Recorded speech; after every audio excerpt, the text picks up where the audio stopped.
Therese's poems have been published in some of the finest journals in the English-speaking world.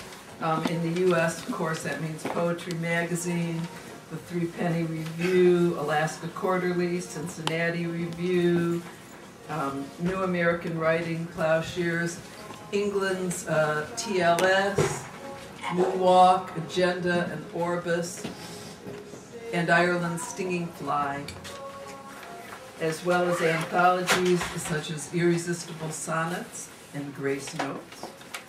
She won the Helen Schabel Sonnet Contest, first place. I believe that was for Book of Changes, which is in this book.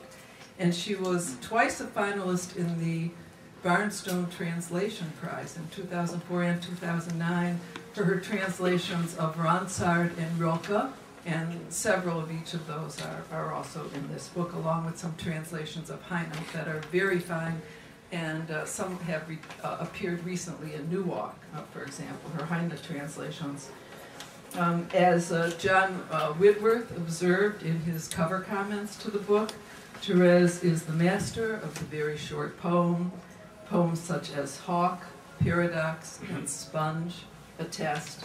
But more than that, some of the longer poems as well, such as the letter to Anton Chekhov, Minetta Lane, and For I Will Consider My Son Shay, are similarly keenly observed. And by the way, Therese's son Shay, her daughter Veronica, and her granddaughter Grace are here, and the book is dedicated to Grace.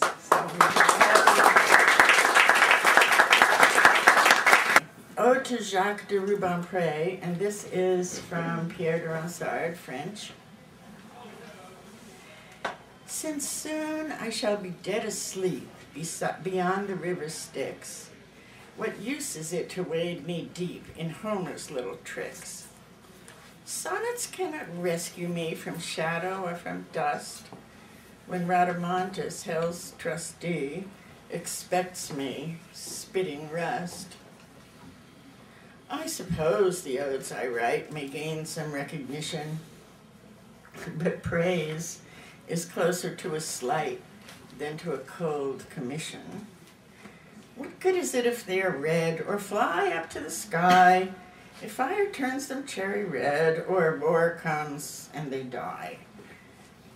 Am I a better poet than Philetus, Simonides, Bion or Anacreon, or Mr. Bacchylides?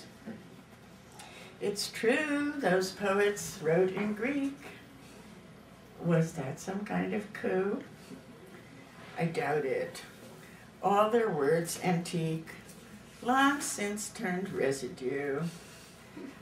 Thus I, a Frenchman born and bred, barbarian and rhymer, have little hope of being read by next year's social climber.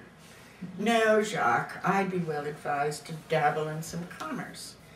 Perhaps I'd find my tongue is prized by senators with promise, instead of latching on behind Calliope's poor crowd, whose starving singers pay no mind to dying unendowed.